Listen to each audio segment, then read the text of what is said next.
আমাদের মেসটা বহু আদ্যিকালের কাহিনী জড়ানো একটা প্রকাণ্ড ইমারত হয়ে দাঁড়িয়ে আছে আজও। চুন সুরকি আর ইঁটের ভাজে ভাজে বট অসত্যের লুকোচুরি প্রতিনিয়তই চোখে পড়ে। শুনেছিলাম 170 বছরের ইতিহাস জড়িয়ে আছে নাকি এই মেস জুড়ে। কিরে, আর কতক্ষণ ঘুমাবি? ওঠ। মেসের খাটে শুয়ে চোখ খুলে তাকিয়ে দেখি অরূপ আয়নার সামনে দাঁড়িয়ে চুল আঁচড়াচ্ছে। আজ একটা ইন্টারভিউ আছে, সেই দেরি হয়ে গেল। ওদিকে সবাই বেরিয়ে গেছে, আমি বেরোলাম রে। মস্ত একটা হাই তুলতে তুলতে বললুম, সাবধানে যা, দুর্গা দুর্গা। কিছুক্ষণ শূন্যে তাকিয়ে যেই পেটের টান ধরেছে ছুটলুম বিশেদার দোকানে কচুরি আর জিলিপি কিনতে। কিন্তু বাইরে আসতেই দেখলুম ঢাউস একটা টিনের সুটকেসাতে একটা লম্বা ঢ্যাঙা মতো ছেলে দাঁড়িয়ে আছে ল্যাম্পপোস্টের ঠিক কাছে। ছেলেটার দিকে তাকাতেই কেমন যেন অদ্ভুত লাগলো। এক মাথা তেল দিয়ে পাট করে আঁচড়ানো চুল, বড় বড় দু চোখ, চোখের কোলে কালি, গাল দুটো যেন শুকিয়ে ঢুকে এসেছে চোয়ালের ভিতর। পরনে গলা আঁটা আদিমকালের পাঞ্জাবি পায়জামা, এই গরমেও গলায় মাফলার। তার চেয়ে অদ্ভুত ওর চোখের দৃষ্টি। ছেলেটা আমায় দেখতে পেয়ে প্রশ্ন করলো, এখানে কি ঘর ভাড়া পাওয়া যাবে? ছেলেটার কাটা কাটা কথা বলার ধরন আমার কানে লাগলো। তুমি ভিতরে যাও, ওই যে সামনে ম্যানেজারের অফিস, ওনার সঙ্গে কথা বলে নাও। খেটে হিষ্ট চিত্তে মেশে ফিরতেই দেখতে পেলাম ছেলেটা তখনও ম্যানেজার বাবুর সাথে নিচু স্বরে কি সব কথা বলে যাচ্ছে। কৌতূহল হলো, এগিয়ে গিয়ে কান পাতলাম। বললাম তো, বছরের মাঝ সময় একটাও ঘর ফাঁকা পাওয়া মুশকিল। আমার একটা ঘরের খুব প্রয়োজন, ভীষণ প্রয়োজন। যেভাবেই হোক একটু ব্যবস্থা করে দিন। আরে বাবা, বুঝতে পারছো না খোকা, ব্যবস্থা আমি করে দিতেই পারি, তবে ভাড়া কিন্তু বেশি পড়বে। আমি ডবল ভাড়া দেব, ও নিয়ে আপনি ভাববেন না। এই নিন। ম্যানেজার অবাক হয়ে জরিপ করছে ছেলেটাকে, সঙ্গে আমিও। ছেলেটাকে যা ভেবেছিলাম এ তো তার ঠিক উল্টো। ম্যানেজারের ঘরের দরজার সামনে থেকে সিঁড়ির দিকে পা বাড়ালাম, এমন সময় ম্যানেজার বাবু হাঁক ছাড়লেন। মাল্ল, কোথায় যাচ্ছ? এদিকে শুনে যাও। হ্যাঁ বলুন ম্যানেজার বাবু। শোনো, এই ছেলেটিকে নিয়ে তোমাদের ঘরে নিয়ে যাও। ও এখন থেকে তোমাদের সাথেই থাকবে। 4 নম্বর বেড যেটা ফাঁকা আছে, যাও একটু দেখিয়ে দাও। মনে মনে বিরক্তই হলাম। ধ্যাত, ছেলেটাকে ঠিক আমার সুবিধের মনে হয়নি। কি যে উটকো অশান্তি এসে জুটলো কে জানে। আসো আসো, আমার সাথে আসো। এই যে এই বিছানাটা তোমার, আর এই আলমারিটাও। আর শোনো, ভালো কথা, ওই পশ্চিম দিকের জানলাটা একদম খুলবে না, ম্যানেজারের বারণ আছে, বুঝলে? এত কিছু বলার পরেও ছেলেটা হু হা ছাড়া কোনো জবাব দিলে না। গম্ভীর মুখে টেবিলের ওপর সন্তর্পণে টিনের বাক্সটা নামিয়ে রাখলো। ভাবলাম নতুন, তাই হয়তো কথা বলতে লজ্জা পাচ্ছে। ছেলেটা আমার দিকে একটা বিরক্ত দৃষ্টি নিয়ে তাকালো, তারপর বিছানায় লম্বা হয়ে শুয়ে পড়ল। আশ্চর্য, আজব ছেলে তো। আমারই আগ বাড়িয়ে কথা বলাটা হয়তো ভুল হয়েছে। কথা না বাড়িয়ে আমার টেবিলে পড়তে চলে গেলাম। খানিক বাদেই চোখটা জুড়িয়ে এসেছিল। এমন সময় একটা ঠান্ডা হাতের স্পর্শে মুখটা যেন কেঁপে উঠল। বরফের কুচির মতো ঠান্ডা হাতের স্পর্শ, এ কোনো মানুষের হতেই পারে না। মনে হলো ছেলেটা আমায় ফ্যাস ফ্যাসে স্বরে বলছে, একটু জল খাওয়ানো যাবে? ভয় আমার চোয়াল শক্ত হয়ে গেল। আর চোখে পিছনে ধীরে ধীরে ফিরতেই দেখলাম ছেলেটা অঘরে ঘুমোচ্ছে। উফ, আমারই মনের ভুল। এরপর কতক্ষণ যে পড়াশোনায় ডুবেছিলাম খেয়াল ছিল না। ঘোর ভাঙলো অরূপ আর পুলকের গলার স্বরে। আরে বাস, এই তোরঙ্গখানা কার রে? নতুন কেউ এসেছে নাকি? খেয়াল করতেই দেখলুম সন্ধে গড়িয়ে গেছে। ছেলেটা ওর বিছানায় নেই।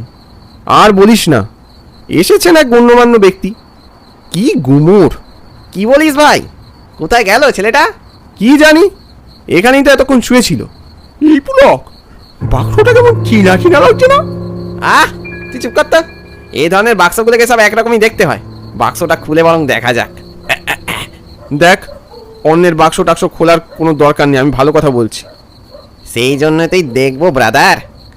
অরূপ আমার কথা শুনল না, বরং ওই বাক্সটা খোলার জন্য উতলা হয়ে উঠল। কিন্তু ওটার গায়ে হাত রাখতেই বাক্সটা কেমন যেন আপনা থেকে কেঁপে উঠল, আর তার সঙ্গে ঘরের আলোটাও জ্বলানেভা করতে শুরু করলো।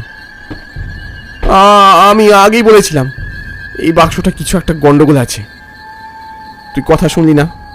কি খুঁজছো তোমরা? আমরা অবাক হয়ে দেখলাম ওই ছেলেটা দরজার সামনে দাঁড়িয়ে আমাদের দিকে কেমন যেন একটা অদ্ভুত দৃষ্টি নিয়ে তাকিয়ে আছে।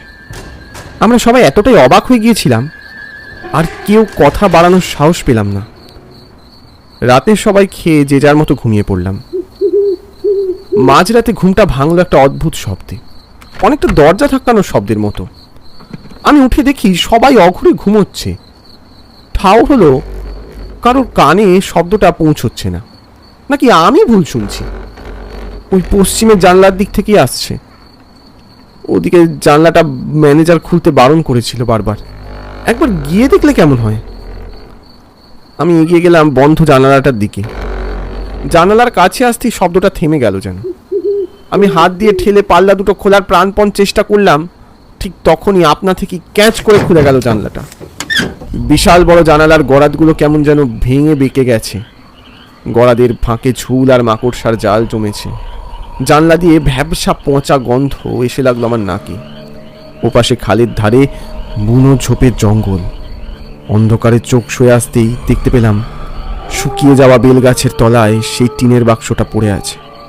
এটা তো ছেলেটার ওই টিনের বাক্সটা। ওভাবে ঝোপের মধ্যে পড়ে আছে কেন? আর ওই বাক্সের ভিতর থেকে শব্দটা আসছে মনে হলো। আমি ছেলেটাকে জাগানোর চেষ্টা করলাম। এই এই যে, তোমার ওই বাক্সটা ওখানে পড়ে আছে, ওঠো, শুনতে পাচ্ছ? ওঠো। বাধ্য হয়ে আমি গরাদবিহীন জানালার ফাঁক গলে চলে গেলাম বাইরে। ঝোপের মধ্যে পড়ে আছে ওই বাক্সটা। আমি বাক্সটা টেনে তোলার চেষ্টা করলাম। উফ, কি ভারী! কি আছে এই বাক্সের মধ্যে? নিচু হয়ে বাক্সের ঢাকনা খুলতে একটা হিমশীতল দমকা হাওয়া বেরিয়ে আমার সারা শরীর জমিয়ে দিল। বাক্সের ভিতরে তাকাতেই আমার হাড় হিম হয়ে গেল। ভিতরে ভয়ঙ্কর একটা কঙ্কাল। আমি বাক্সের ডালা বন্ধ করার আগেই মনে হলো ওটা দু চোখ খুলে তাকালো। আমি আর এক পাও নড়তে পারলাম না। চিৎকার করতে গিয়ে বুঝতে পারলাম আমার গলা দিয়ে একটা শব্দ বের হচ্ছে না, দম বন্ধ হয়ে আসছে আমার।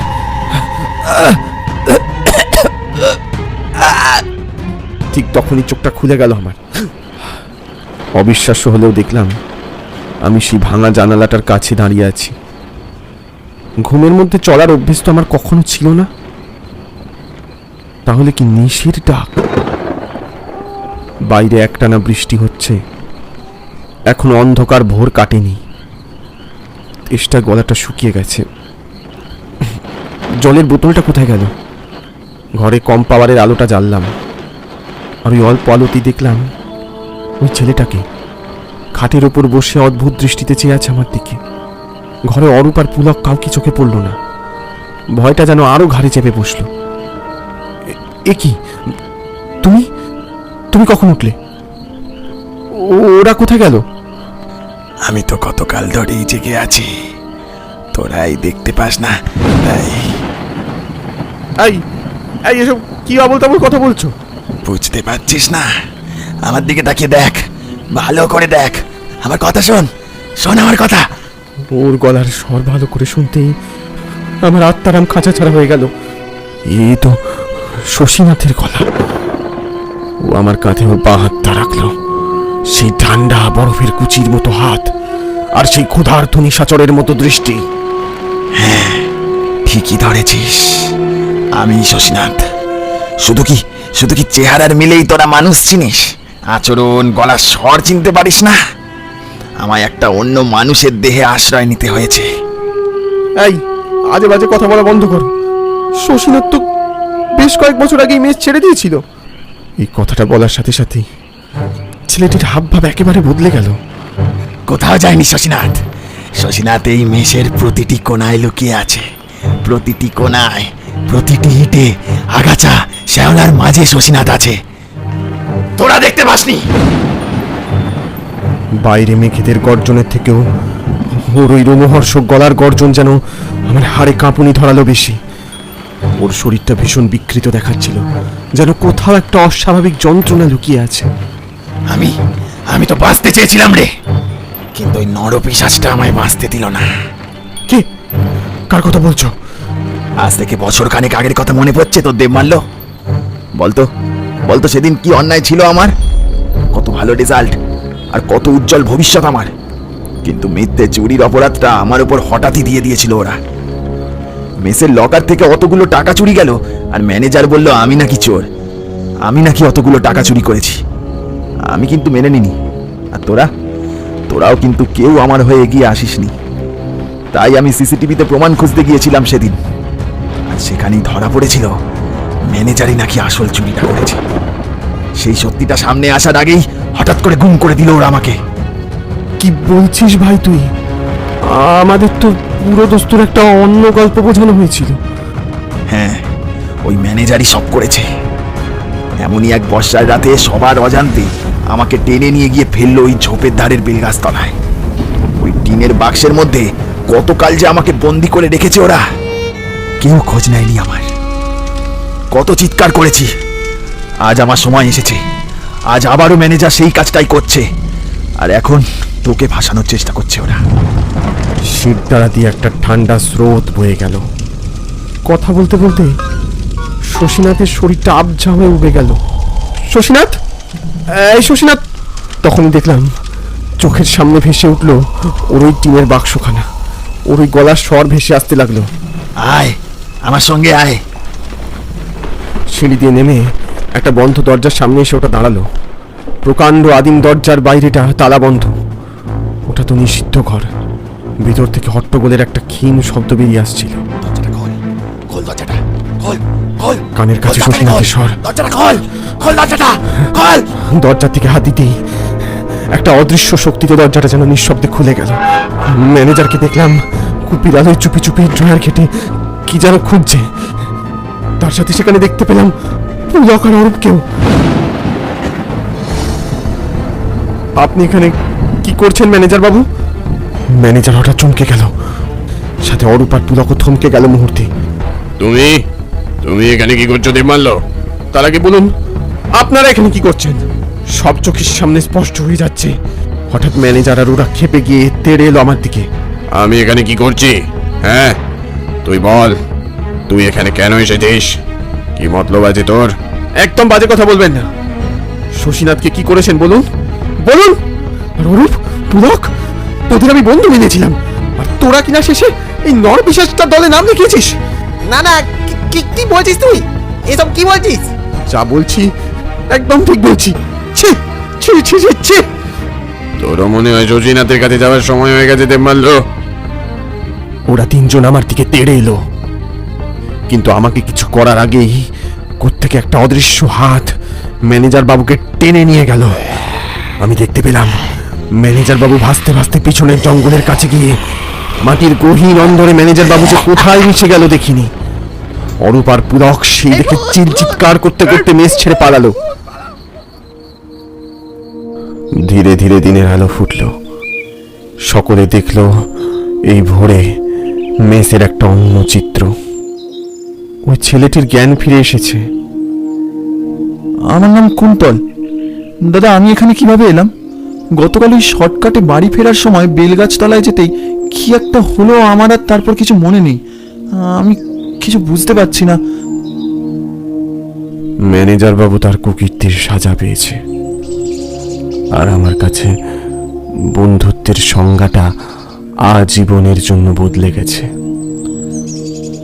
বন্ধুত্বের বিশ্বাস ভেঙে ওরা কি সত্যি পারল জীবনে জিতে যেতে? কে জানে।